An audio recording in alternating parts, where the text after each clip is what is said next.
നിങ്ങളുടെ ഇഷ്ട പരമ്പരകൾ എക്സ്ക്ലൂസീവായി സൺ നെക്സ്റ്റ് ആപ്പിലൂടെ തികച്ചും ഫ്രീ ആയി ഇപ്പോഴേ ആപ്പ് ഡൗൺലോഡ് ചെയ്യൂ.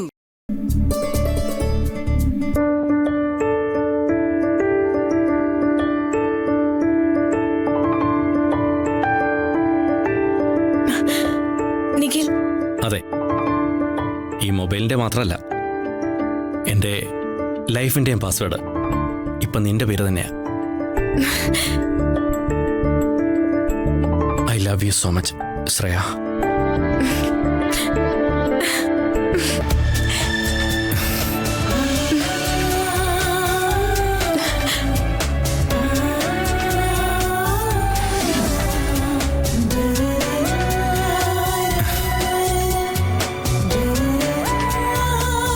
Thank you Nikhil. ഇപ്പൊ നിനക്കെന്നെ വിശ്വാസമായില്ലേ?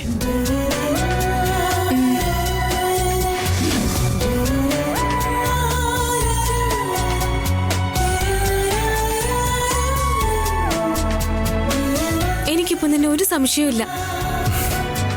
നിന്റെ ലൈഫിൽ നീ എനിക്ക് നൽകുന്ന വില എന്താണെന്ന് എനിക്ക് മനസ്സിലായി. ഈ ലോകത്ത് ഞാനിപ്പോൾ ഏറ്റവും കൂടുതൽ സ്നേഹിക്കുന്നത് നിന്നെയാ.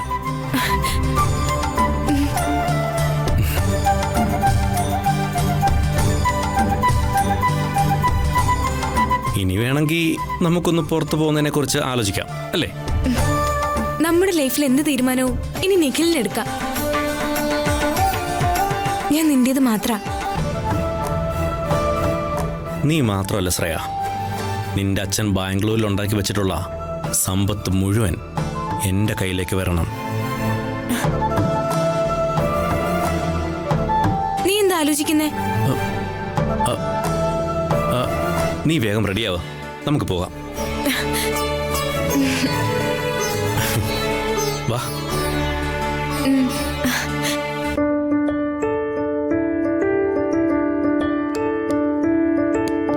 വീണമോള് പിന്നെ വിളിച്ചായിരുന്നോ? ഞാൻ നോക്കിയില്ല, നോക്കട്ടെ. എന്തായാലും ശബ്ദമൊന്നും ഇതുവരെ കേട്ടില്ല.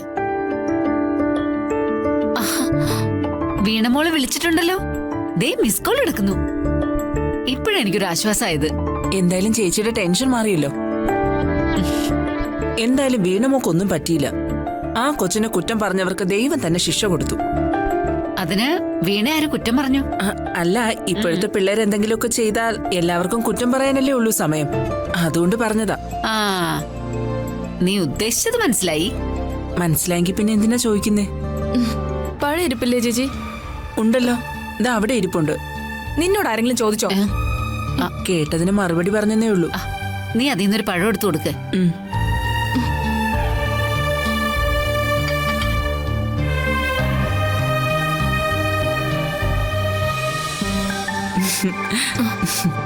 നീ എന്തിനാ ചിരിക്കുന്നത്? ഒന്നുമില്ല ചേച്ചി, വെറുതെ ഒന്ന് ചിരിച്ചു പോയതാ. ചിരി കറപ്പിക്കരുത്, അതോർത്താ നിനക്ക് നല്ലത്. നീ എന്തിനാ അവളെ കളിയാക്കാൻ പോകുന്നത്?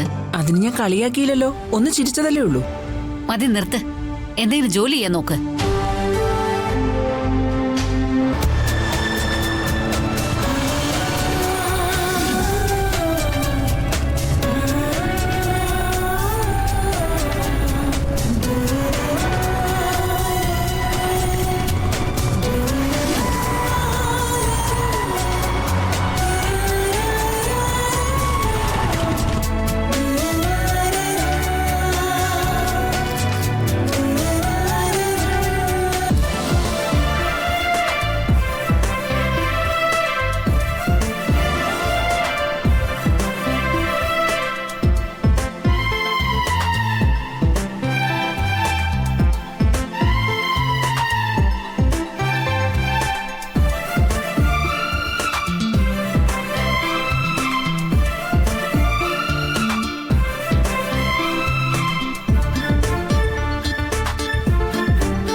എന്തായാലും താക്കോലിനും ചെറിയമ്മയ്ക്കും നല്ലതുപോലെ കിട്ടി. താക്കോൽ തലവത്തന്നെ ഡ്രമ്മിനകത്ത് കിടക്കുന്നതാണ് നല്ല രസമായിരുന്നു. അവന്റെ കണ്ണിനകത്ത് മുഴുവൻ സിമന്റ് പോയി.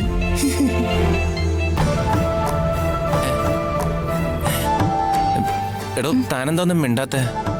രൂപേഷേട്ടാ, സംഭവിച്ചത് വളരെ നിസ്സാരമായ ഒരു കാര്യമാണ്. ആലോചിച്ച് നോക്കുമ്പോ ചിരിക്കാനും വകയുണ്ട്.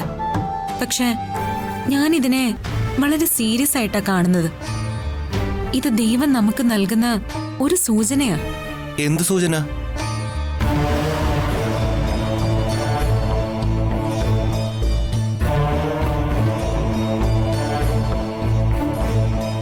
ആ ഡ്രോൺ എത്രയും വേഗം കണ്ടുപിടിക്കാനുള്ള ഒരു സൂചന.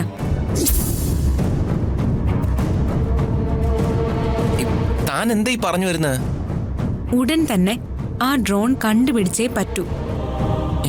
നാളെ ക്ഷേത്രത്തിൽ പോയി വന്നാൽ ഉടൻ തന്നെ നമുക്ക് അതിന് പിന്നാലെയുള്ള അന്വേഷണം വീണ്ടും തുടങ്ങണം. അതിന് നമ്മൾ എവിടെ പോയി അന്വേഷിക്കും? അവിടെ ഉണ്ടായിരുന്നതെല്ലാം ആരോ വാരിക്കെട്ടിക്കൊണ്ടു പോയില്ലേ? അതെവിടേക്കാ കൊണ്ടുപോയതെന്ന് ആദ്യം കണ്ടുപിടിക്കണം. അതിനാദ്യം ചെയ്യേണ്ടത് അത് കയറ്റിക്കൊണ്ടുപോയ വാഹനം എങ്ങനെയെങ്കിലും കണ്ടുപിടിക്കുക എന്നുള്ളതാ. അല്ലെങ്കിൽ അന്ന് അവിടെ വെച്ച് നമ്മൾ ബൈക്കിൽ കണ്ട ആളെ കണ്ടുപിടിക്കണം. ഒരുപക്ഷെ അയാളായിരിക്കും അതിന്റെ കോൺട്രാക്ടർ. അതെല്ലാം മറ്റെവിടെയെങ്കിലും കയറ്റിക്കൊണ്ടു പോയതും അയാൾ തന്നെയായിരിക്കും. ഒരു പ്രയോജനമില്ലാതെ അവിടെ കിടന്ന ആക്രി സാധനങ്ങളാണത്. ആയിരിക്കാം. പക്ഷെ ആ ഡ്രോൺ അതിനകത്തുണ്ടായിരുന്നെങ്കിൽ ഉറപ്പായിട്ടും അത് അവർക്ക് കിട്ടിക്കാണും.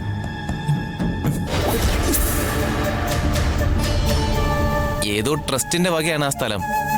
ചിലപ്പോ അവരേൽപ്പിച്ച ഏതെങ്കിലും പണിക്കാരായിരിക്കും ഈ സാധനങ്ങളെല്ലാം അവിടെ കൊണ്ടുവച്ചത്. ആ, അപ്പൊ പിന്നെ അത് എടുത്തോണ്ട് പോയതും ആ പണിക്കാര് തന്നെ ആയിരിക്കില്ലേ?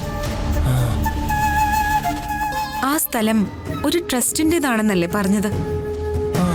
അതിന്റെ ചുമതലക്കാരിൽ ആരെയെങ്കിലും ഉടനെ തന്നെ കണ്ടെത്തണം. ആ സാധനങ്ങൾ കൊണ്ടുപോയ വണ്ടി ആരുടേതാണെന്ന് അവർക്കറിയാൻ സാധിക്കും. കാരണം ആ പണിക്കാരെ നിയോഗിച്ചത് അവരായിരിക്കുമല്ലോ. ഒരുപക്ഷെ അവരുടെ തന്നെ മറ്റേതെങ്കിലും സ്ഥലത്തേക്ക് എന്തെങ്കിലും പണി നടത്താനാ ഈ സാധനങ്ങൾ കൊണ്ടുപോയതെങ്കിലോ?